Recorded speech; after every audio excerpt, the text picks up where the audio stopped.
Hello po sa inyong lahat mga ka-crypto. Ako po si Pinoy Crypto Trader at sa video na ito ay atin pong pag-uusapan ang tungkol dito sa nalalapit na Binance banning dito po sa Pilipinas. Kaya ayan, mga ilang araw na lamang po ang palugit. Ayan, katapusan po ng February ay malamang ay baka ban na itong si Binance at hindi na po natin ito maaring i-access. Pero hindi pa rin po tayo nakakasiguro dyan. At ngayon ay alamin na po natin kung ano ang kalagayan nito ngayon base sa mga balita na aking mga nakaalap dito. Pero ayan, bago po tayo magpatuloy ay nais ko lamang po munang bigyang linaw ang aking disclaimer kung saan ang nilalaman po ng video na ito ay hindi po ito isang financial advice. For education and information purposes lamang po ang layunin nito. Maliban po dito ay nais ko na rin pong magbigay babala na wala pong kahit anumang group chat ang Pinoy Crypto Trader. Yan, unahin po natin dito kay Coinpedia. At ayan, ang sabi po rito ay Binance silence is causing fear, uncertainty and doubt in the Philippines. Kaya ayan, tahimik po si Binance. Hanggang ngayon ay wala po silang inilalabas kasi na official announcement nila kung ano yung kanilang maisasagot dito sa banning ng Binance dito sa ating bansa, dito po sa Pilipinas. Kaya nagdudulot po siya ng FUD.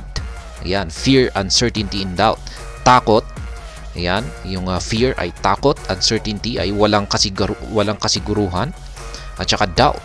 Kaya yan, unang-una ay totoo po yan. Marami pong mga natatakot ngayon dahil sa ayan, hindi nila alam kung saan po sila lilipat.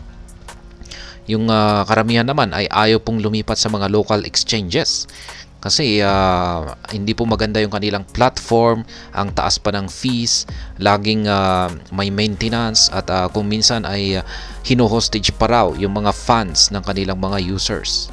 Kaya ayan, nagdudulot ng takot. Sana pwedeng sunod na lumipat kung wala na si Binance. Kaya ayan, uncertainty, ayan, walang kasiguruhan. Ayan, ibig sabihin ay saan kaya lilipat? Ayan, saan ang magandang malilipatan? Ayan po yung karamihan na tinatanong dito. Ayan, tinatanong sa akin kung saan ba tayo magandang lumipat. Pero syempre ay hindi ko muna yan masasagot kasi kung pag maglalabas ako ng mga recommendations dyan kung saan tayo pwedeng lumipat, ay syempre susundan tayo. Susundan tayo niyan at saka syempre iti-take down na rin yan kung saan po tayo lumipat. Kaya ngayon ay tahimik muna tayo. Ayan, yung sunod naman ay yung doubt. Ayan, pagdududa. Ayan, marami nang nagdududa dahil dito. Kaya yan po ang nararanasan ngayon ng mga traders at saka investors na gumagamit dito kay Binance dito sa atin, dito sa Pilipinas. Kaya ayan, with no clear response from Binance or the SEC, the crypto community is left in the dark, awaiting guidance on the situation. Kaya ayan, tahimik po. Wala pong inilalabas na official announcement ang mismong ang Binance at saka ang SEC. Kaya syempre yung naiipit rito ay yung crypto community. Yan, dito po sa Pilipinas. Kasi wala pong makakapagbigay ng gabay sa kanila. Kaya syempre, ayan, aalis na ba ako kay Binance? Ililipat ko na ba yung aking funds dito kay Binance? Tuloy na ba yung ban kay Binance? Kaya yung mga ganyan na tanong. Kaya ngayon ay wala pang mga official announcement sa dalawang panig na ito. Kaya yung naiipit dito ay yung yan, tayong mga crypto community na gumagamit kay Binance. Sabi dito ay in response, Kevin Lee, the SEC head, said in December that a potential ban on Binance is expected to be applied 3 months after the advisory with the possibility of an extension. Kaya yan, ang head daw ng SEC na si Ginoong Kevin Lee ay yan pa, noong December pa niya inilabas yung kanyang announcement na ito. Ayan, ilang buwan ang nakalipas. Yan, ang nakalipas na taong 2023 pa yan, December. At sabi po niya ay yan na nga, nagbigay siya ng 3 months na palugit bago po ang banning ni Binance. At ngayon na po yan, nalalapit na po yan, sa katapusan na po yan ng February. Yan, inaasahan po na sa February 9. Ayan, many expects a ban around February 29. But lawyer Rafael Padilla says a court order is needed, leaving the crypto community uncertain about its future. Kaya yan, posible pong mawan ito sa February 29. Ngunit sabi naman po ni Kevin Lee, ang head ng SEC natin dito sa Pilipinas, ay posibleng ma-extend raw ito. Kaya malamang baka kung hindi po matutuloy sa February 29, baka i-extend po ito hanggang sa katapusan ng Marso or March. Kaya yan na lamang siguro yung kanyang pinakauling extension. Ngayon ay meron pong naglabas ng isang pananaw rito na isa pong abogado, at siya po ay si Rafael Padilla, kung saan ay ayon naman po sa kanya ay kailangan daw po ng court order para ma-officially ban talaga itong si Binance dito sa Pilipinas. Kaya na-content na rin po natin yan. Kaya panoorin na lamang po ninyo yung tungkol sa yung aking ginawang video tungkol kay Ginoong Rafael Padilla. Ayan, dito naman po tayo sa sunod na balita. Ayan, poised to block Binance. And they said Binance was authorized to sell or offer securities in the country and warned citizens against using the platform. If the world's biggest crypto exchange didn't address the problem by the end of February, officials said they would block its operation. Now time is running out. Ayan. Totoo pong wala kasing lisensya itong si Binance na magbenta ng mga securities dito sa Pilipinas. Kaya labag po talaga ito. Yan po yung dahilan kung bakit pinagbabawalan ngayon ni SEC itong si Binance na mag-operate dito sa Pilipinas. At yan na nga, hanggang katapusan na lamang po ng February ang binigay na palugit sa mga users na umalis dito kay Binance, or si Binance ay gumawa ng paraan para masettle yung issue na ito. Yan, pero mukhang wala pong gumagalaw. Kaya nababahala na ang lahat.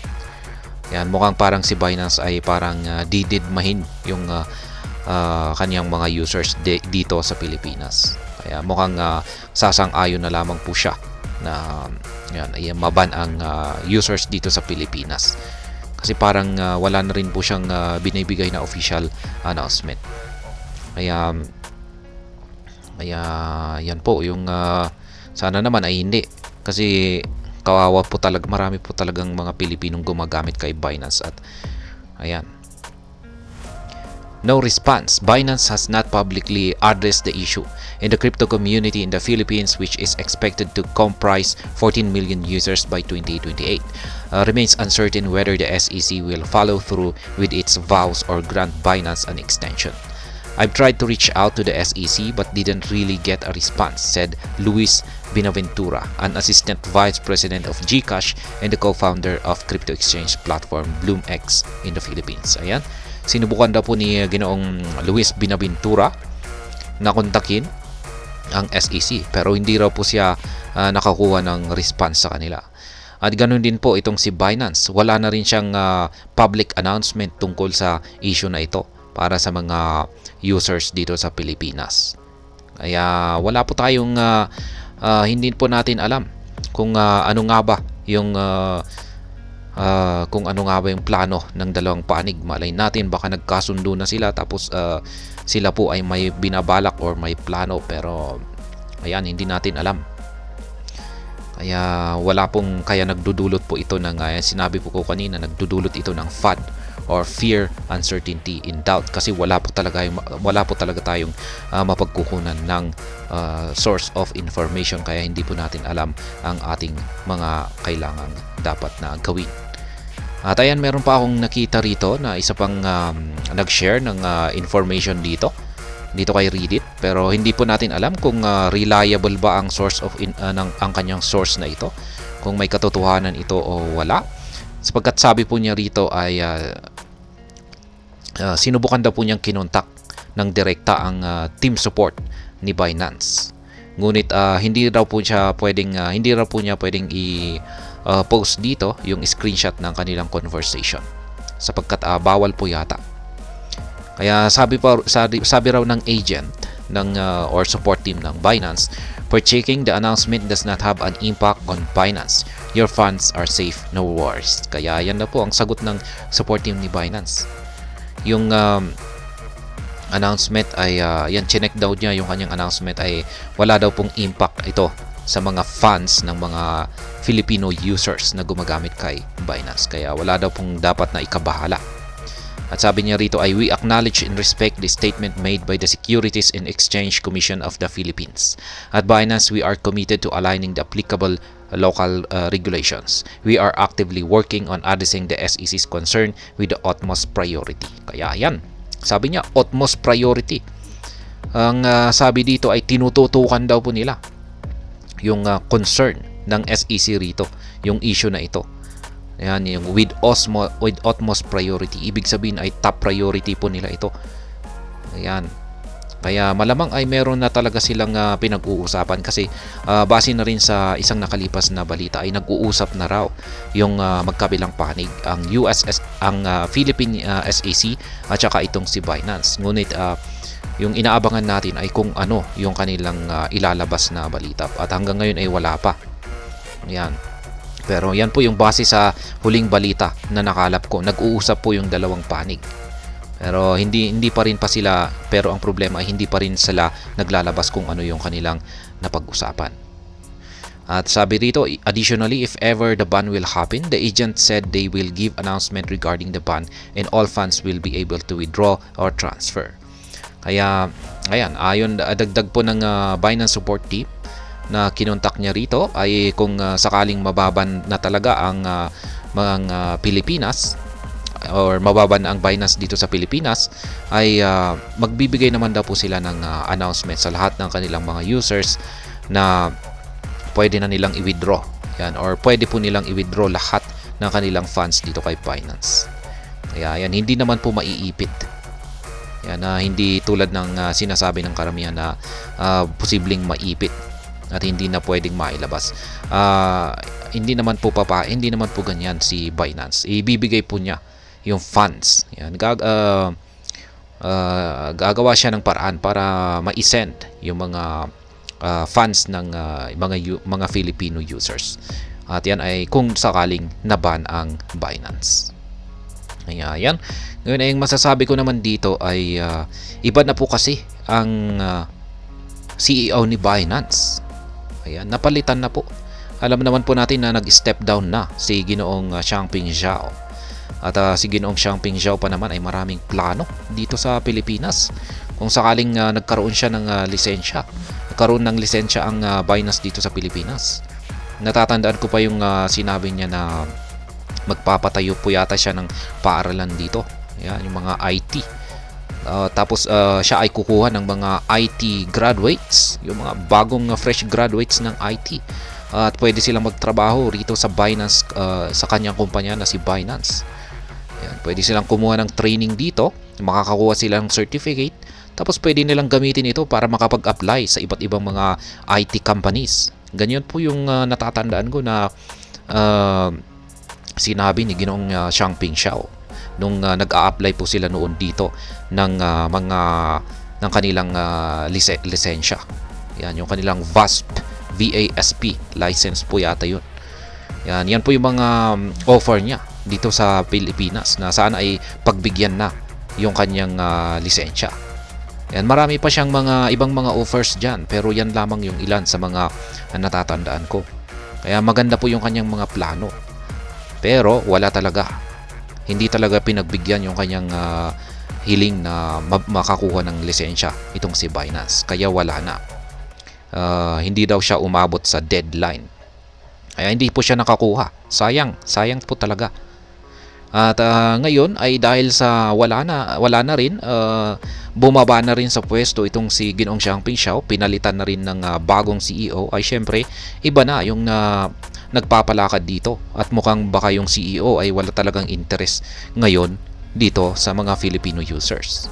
Kaya ayan po ang problema rito. Mukhang baka yung CEO ay wala talagang wala na sigurong pakialam kung mawala ang mga Filipino users dito kay Binance. Kasi syempre magkaibang tao yan. Magkaiba si Ginong Xiangping Xiao at yung bagong CEO nito. Kaya ayan, patuloy pa rin po tayo sa pag-aabang sa kanilang official announcement. Yun po yung inaabangan natin. Doon sana ako magko-content kung pag nailabas na yung official announcement natin. Pero ayan, nalalapit na po ang deadline pero wala pa rin. Kaya asahan po natin baka malamang ay siguro ay sa last day na bago lalabas yung kanilang official announcement dito. At ayan, hanggang dito na lamang po tayo sa video na ito. Sana po ay inyong nagustuhan ang aking paliwanag dito. Kung inyo po itong nagustuhan ay pakiclick lamang po ang like button nito. Para naman po sa mga bago lamang dito, kayo po ay aking inaanyayahan para mag-subscribe. Pakiclick na rin po ang bell icon nito dahil ito po ang siya magsisilbing notification nito sa mga bago kong videos na akin pong ina-upload sa aking YouTube channel na ito. Marami pong salamat sa panonood. Ingat po tayo lagi at God bless po sa ating lahat.